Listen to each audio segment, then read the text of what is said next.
नमस्कार दोस्तों, ज्ञान टेल्स में आपका स्वागत है। आज हम आपके लिए जीके का एक नया टॉपिक लेकर आए हैं, इंडियन करेंसी, जिसे हम भारतीय मुद्रा कहते हैं। तो आज की इस वीडियो में हम इंडियन करेंसी के मोस्ट इम्पॉर्टेंट क्वेश्चंस को कवर करेंगे, जो कि आपके एग्ज़ाम पॉइंट ऑफ व्यू के लिए बहुत ज़्यादा इंपॉर्टेंट रहेंगे। हमने इस वीडियो में सारे के सारे क्वेश्चंस बहुत ज़्यादा सिलेक्टेड रखे हैं, तो इस वीडियो को आप स्टार्टिंग से लेकर एंड तक देखिए। तो चलिए वीडियो को स्टार्ट करते हैं। हमारा पहला क्वेश्चन है, भारतीय करेंसी नोट पर कितनी भाषाएं होती हैं? हमारे ऑप्शंस हैं 13 भाषाएं, 15 भाषाएं, 17 या फिर 20। तो इसका जो सही आंसर है वो है ऑप्शन नंबर सी, 17 भाषाएं। तो आपको ये याद रखना है कि जो भारतीय करेंसी का नोट होता है उसमें 17 भाषाएं होती हैं। तो चलिए क्वेश्चन नंबर सेकंड को देख लेते हैं। हमारा क्वेश्चन नंबर सेकंड है, भारतीय मुद्रा लिए प्रतीक चिन्ह रुपया कब चुना गया? हमारे ऑप्शंस हैं 2009, 2010, 2012 या 2013। तो इसका जो सही आंसर है वो है ऑप्शन नंबर बी, 2010। तो आपको ये याद रखना है, जो भारतीय मुद्रा के लिए प्रतीक चिन्ह रुपया, ये वाला सिंबल 2010 में चुना गया था। चलिए क्वेश्चन नंबर थर्ड को देख लेते हैं। हमारा तीसरा क्वेश्चन है, भारतीय मुद्रा के लिए प्रतीक चिन्ह रुपया का डिज़ाइन किसने तैयार किया है? तो ऑप्शंस हैं doctor Raghuram Rajan, doctor Uday Shankar, doctor Uday Kumar या फिर इनमें से कोई नहीं। तो इसका जो सही आंसर है वो है option number C, doctor Uday Kumar. तो आपको ये याद रखना है, जो भारतीय मुद्रा है उसका जो प्रतीक चिन्ह है उसको जो डिज़ाइन किया है वो है डॉक्टर उदय कुमार। चलिए क्वेश्चन नंबर फोर्थ को देख लेते हैं। हमारा चौथा क्वेश्चन है, भारतीय रुपये का ISO कोड क्या है? तो हमारे ऑप्शंस हैं INR, IR, RBI या INC। तो इसका जो सही आंसर है वो है ऑप्शन नंबर ए, INR। तो चलिए क्वेश्चन नंबर फिफ्थ को देख लेते हैं। हमारा पांचवा क्वेश्चन है, भारत में मुद्रा आपूर्ति किसके द्वारा नियंत्रित की जाती है? तो हमारे ऑप्शंस हैं वित्त मंत्रालय, शेयर बाजार, SBI या भारतीय रिजर्व बैंक। तो इसका जो सही आंसर है वो है ऑप्शन नंबर डी, भारतीय रिजर्व बैंक। तो आपको ये याद रखना है कि भारत में जो मुद्रा आपूर्ति नियंत्रित करती है वो होती है भारतीय रिजर्व बैंक, जिसे हम RBI भी कहते हैं। तो चलिए छठा क्वेश्चन देख लेते हैं। हमारा छठा क्वेश्चन है, भारत में कागजी नोट मुद्रा जारी करने का पूर्ण अधिकार किसके पास है? तो हमारे ऑप्शन है भारत सरकार, रिजर्व बैंक ऑफ इंडिया, वित्त आयोग या सेंट्रल बैंक ऑफ इंडिया। तो इसका जो सही आंसर है वो है option number B, reserve bank of India, RBI। तो जो भारत में कागज नोट की मुद्रा जारी करने का जो पूर्ण अधिकार है वो है रिजर्व बैंक के पास। तो चलिए क्वेश्चन नंबर सेवेंथ को देख लेते हैं। हमारा क्वेश्चन नंबर सेवेंथ है, 1 रुपए के नोट को कौन जारी करता है?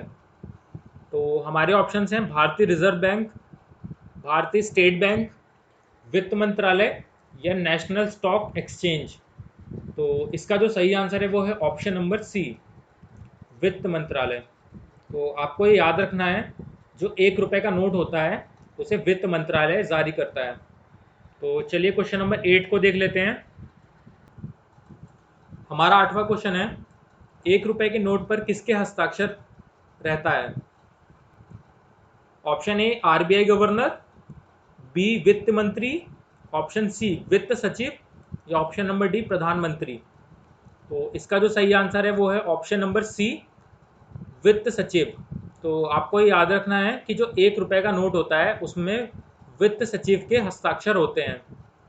तो चलिए नेक्स्ट क्वेश्चन को देख लेते हैं। हमारा नाइन्थ क्वेश्चन है, भारत में सिक्के जारी करने के लिए कौन अधिकृत है? वित्त मंत्रालय, योजना आयोग, भारतीय रिजर्व बैंक या भारतीय स्टेट बैंक। तो इसका जो सही आंसर है वो है ऑप्शन नंबर ए, वित्त मंत्रालय। तो जो भारत में सिक्के जारी करता है उसका जो अधिकृत है वो वित्त मंत्रालय के पास है। तो चलिए क्वेश्चन नंबर 10 को देख लेते हैं। हमारा 10वां क्वेश्चन है, 2000 रुपये के नोट पर पीछे की तरफ किसकी आकृति छपी है? तो ऑप्शंस हैं लाल किला, सांची स्तूप, मंगलयान या रानी की वाव। तो हमारा सही आंसर है वो है ऑप्शन नंबर सी, मंगलयान। तो आपको ये याद रखना है कि जो 2000 का नोट होता है उसके पीछे मंगलयान की आकृति छपी हुई है। चलिए क्वेश्चन नंबर 11 को देख लेते हैं। हमारा 11वां क्वेश्चन है, 500 रुपये के नोट, नए नोट पर पीछे की ओर किसकी आकृति बनी हुई है? तो हमारे ऑप्शंस हैं लाल किला, रानी की वाव, हम्पी या सांची स्तूप। तो इसका जो सही आंसर है वो है option number A, Lal Qila. तो जो 500 रुपये का नया नोट है उसके पीछे लाल किला की आकृति बनी हुई है। चलिए क्वेश्चन नंबर 12 की तरफ चलते हैं। हमारा 12वां क्वेश्चन है, 200 रुपये के नए नोट पर पीछे की ओर किसकी तस्वीर छपी हुई है? हमारे ऑप्शंस हैं सांची स्तूप, ताजमहल, रानी की वाव या कोणार्क मंदिर। तो इसका जो सही आंसर है वो है ऑप्शन नंबर ए, सांची स्तूप। तो आपको ये याद रखना है कि जो 200 का नया नोट है उसके पीछे सांची स्तूप की तस्वीर छपी हुई है। चलिए 13 क्वेश्चन को देख लेते हैं। हमारा 13वां क्वेश्चन है, 100 रुपये के नोट, जो नया नोट है उसके पीछे की तरफ किसकी आकृति छपी हुई है? तो हमारे ऑप्शंस हैं कोणार्क मंदिर, हम्पी, रानी की वाव या इनमें से कोई नहीं। तो आपको ये याद रखना है कि जो 100 रुपये का नोट है उसके पीछे रानी की वाव की फ़ोटो छपी हुई है। तो चलिए क्वेश्चन नंबर 14 को देख लेते हैं। हमारा 14 क्वेश्चन है, 50 रुपये के नए नोट पर पीछे की तरफ किसकी आकृति छपी हुई है? ऑप्शंस हैं रानी की वाव, कोणार्क मंदिर, हम्पी के रथ या फिर लाल किला। तो आपको याद रखना है कि इसका जो सही आंसर है वो है ऑप्शन नंबर सी, हम्पी के रथ। तो जो 50 रुपये का नया नोट है उसके पीछे की तरफ हम्पी के रथ की आकृति छपी हुई है। तो चलिए क्वेश्चन नंबर 15 को देख लेते हैं। हमारा 15 क्वेश्चन है, 20 रुपये के नए नोट पर पीछे की तरफ किसकी तस्वीर छपी हुई है? हमारे ऑप्शंस हैं एलिफेंटा की गुफाएं, एलोरा की गुफाएं, अजंता की गुफाएं या इनमें से कोई नहीं। तो इसका जो सही आंसर है वो है ऑप्शन नंबर बी, एलोरा की गुफाएं। तो आपको याद रखना है जो 20 रुपये का नया नोट है उस पर पीछे की तरफ एलोरा की गुफाएं की तस्वीर छपी हुई है। चलिए क्वेश्चन नंबर 16 को देख लेते हैं। हमारा क्वेश्चन नंबर 16 है, जो 10 रुपये का नया नोट है उसके पीछे की तरफ किसकी आकृति छपी हुई है? तो इसका जो सही आंसर है वो है ऑप्शन नंबर बी, कोणार्क सूर्य मंदिर। तो आपको ये याद रखना है कि जो 10 रुपये का नया नोट आया है उसके पीछे की तरफ कोणार्क सूर्य मंदिर की जो तस्वीर है वो छपी हुई है। तो चलिए क्वेश्चन नंबर 17 को देख लेते हैं। हमारा क्वेश्चन नंबर 17 है, निम्नलिखित में से कौन सा बैंक भारत का केंद्रीय बैंक है? हमारे ऑप्शन हैं state bank of India, union bank of India, bank of India या रिजर्व बैंक ऑफ इंडिया। तो ये बहुत ज़्यादा इंपॉर्टेंट क्वेश्चन है और गवर्नमेंट एग्जाम्स में बहुत ज़्यादा बार रिपीट होता है और ज़्यादातर बच्चे इसका सही आंसर लगाते हैं स्टेट बैंक ऑफ इंडिया, पर इसका जो सही आंसर है वह है option number D, reserve bank of India.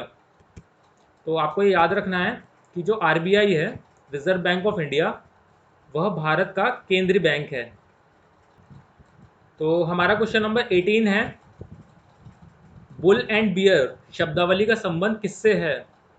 तो हमारे ऑप्शंस हैं विदेशी मुद्रा रिजर्व, बैंकिंग, स्टॉक मार्केट या आंतरिक व्यापार। तो इसका जो सही आंसर है बुल एंड बियर जो शब्दावली है वो हम स्टॉक मार्केट के लिए यूज़ करते हैं। तो ये भी बहुत ज़्यादा इंपॉर्टेंट क्वेश्चन है। तो आपको ये याद रखना है कि जो बुल एंड बियर जो शब्दावली है वो स्टॉक मार्केट से रिलेटेड है। तो चलिए क्वेश्चन नंबर 19 को देख लेते हैं। हमारा 19 क्वेश्चन है, किस वर्ष नाबार्ड की स्थापना हुई? 1992, 1962, 1982 या 1952? तो आपको ये याद रखना है जो नाबार्ड है उसकी स्थापना 1982 में हुई थी। तो इसका जो सही आंसर है वो है ऑप्शन नंबर सी, 1982। तो आपको ये याद रखना है, जो नाबार्ड है उसकी जो स्थापना है 1982 में हुई थी। तो चलिए क्वेश्चन नंबर 20 को देख लेते हैं। भारत में पहली बार बैंकों का राष्ट्रीयकरण कब हुआ था? तो ये भी बहुत ज़्यादा इंपॉर्टेंट क्वेश्चन है, बहुत बार रिपीट हुआ है ये। इसके ऑप्शन है 1950 में, 1960 में, या 1969 में, या 1979 में। तो इसका जो सही आंसर है वो है ऑप्शन नंबर सी, 1969 में। तो आपको ये याद रखना है, जो भारत में पहली बार बैंकों का राष्ट्रीयकरण हुआ था वो 1969 में हुआ था। तो चलिए अब मैं आपको इसका एक बार जल्दी से रिवीजन करा देता हूँ। तो हमारा पहला क्वेश्चन था, भारतीय करेंसी नोट पर कितनी भाषाएं होती हैं? तो आपको याद रखना है 17 भाषाएं। क्वेश्चन नंबर सेकंड था, भारतीय मुद्रा के प्रतीक चिन्ह रुपया कब चुना गया? सही आंसर है 2010।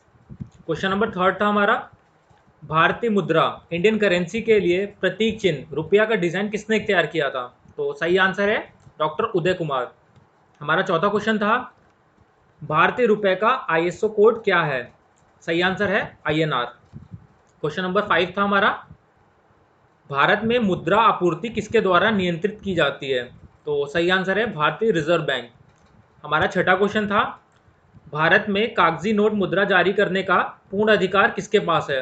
तो सही आंसर है रिजर्व बैंक ऑफ इंडिया। हमारा सातवां क्वेश्चन था, 1 रुपए के नोट को कौन जारी करता है? तो हमारा सही आंसर है वित्त मंत्रालय। हमारा आठवां क्वेश्चन था, 1 रुपए के नोट पर किसका हस्ताक्षर रहता है? तो सही आंसर है वित्त सचिव। हमारा 9वां क्वेश्चन था, भारत में सिक्के जारी करने के लिए कौन अधिकृत है? तो सही आंसर है वित्त मंत्रालय। हमारा 10वां क्वेश्चन था, 2000 रुपये के नए नोट पर पीछे की तरफ किसकी आकृति छपी हुई है? तो आपको ये याद रखना है मंगलयान। हमारा 11वां क्वेश्चन था, जो 500 रुपये का नया नोट है उसके पीछे किसकी आकृति छपी हुई है पीछे की तरफ? तो सही आंसर है लाल किला। 12वां क्वेश्चन है हमारा, जो 200 रुपये का नया नोट है उसके पीछे की तरफ किसकी आकृति छपी हुई है? तो सही आंसर है सांची स्तूप। 13वां क्वेश्चन है हमारा, 100 रुपये के नए नोट पर पीछे की तरफ किसकी आकृति छपी हुई है? तो इसका जो सही आंसर है वो है रानी की वाव। तो क्वेश्चन नंबर 14 था हमारा, 50 रुपये के नए नोट पर पीछे की तरफ किसकी आकृति छपी हुई है? तो इसका जो सही आंसर है वो है हम्पी के रथ की। हमारा 15वां क्वेश्चन था, 20 रुपये के नए नोट पर पीछे की तरफ किसकी तस्वीर छपी हुई है? तो इसका जो सही आंसर था वो था एलोरा की गुफाएं। हमारा 16 क्वेश्चन था, 10 रुपये के नए नोट पर पीछे की तरफ किसकी तस्वीर छपी हुई है? तो इसका जो सही आंसर था वो था कोणार्क का सूर्य मंदिर। हमारा 17वां क्वेश्चन था, निम्नलिखित में से कौन सा बैंक भारत का केंद्रीय बैंक है? तो इसका जो सही आंसर है reserve bank of India. Bull and bear शब्दावली का संबंध किससे है? तो इसका जो सही आंसर है वो है स्टॉक मार्केट। किस वर्ष नाबार्ड की स्थापना हुई? तो इसका जो सही आंसर था वो है 1982। भारत में पहली बार बैंकों का राष्ट्रीयकरण कब हुआ था? तो इसका जो सही आंसर है वो है 1969 में। तो फ्रेंड्स, आज की इस वीडियो में हमने 20 क्वेश्चंस को देखा और हमने उसका रिवीजन भी कर लिया। अब आपके लिए एक छोटा सा टेस्ट है, इससे ये पता चल जाएगा कि आपका ये टॉपिक कितना तैयार हुआ। तो टेस्ट का आपका पहला क्वेश्चन है, भारतीय जो करेंसी नोट है उस पर कितनी भाषाएं होती हैं? अगर आपको इसका उत्तर पता है तो कमेंट करके हमें बताएं। आपका जो सेकंड क्वेश्चन है वो है, जो भारत का राष्ट्रीयकरण हुआ था वो किस वर्ष में हुआ था? तो फ्रेंड्स, ये 2 क्वेश्चंस थे, तो इसका जो उत्तर है वो आपको कमेंट बॉक्स में बताना है। इससे आपको ये पता चल जाएगा कि ये जो सारा टॉपिक है आपका कितना तैयार हो गया है। तो फ्रेंड्स, आज की इस वीडियो में इतना ही। अगर आपको ये वीडियो पसंद आया हो तो प्लीज़ इसे लाइक कर दें, और अगर आपको ऐसे ही GS और GK की नई नई वीडियोज़ देखना पसंद है तो आप इस चैनल को सब्सक्राइब कर दें और बेल के आइकन को भी प्रेस कर दें, जिससे कि हम आगे कोई भी वीडियोस लाएं तो उसका आपको नोटिफिकेशन मिल जाए। तो चलिए मिलते हैं नेक्स्ट वीडियो में, तब तक के लिए धन्यवाद।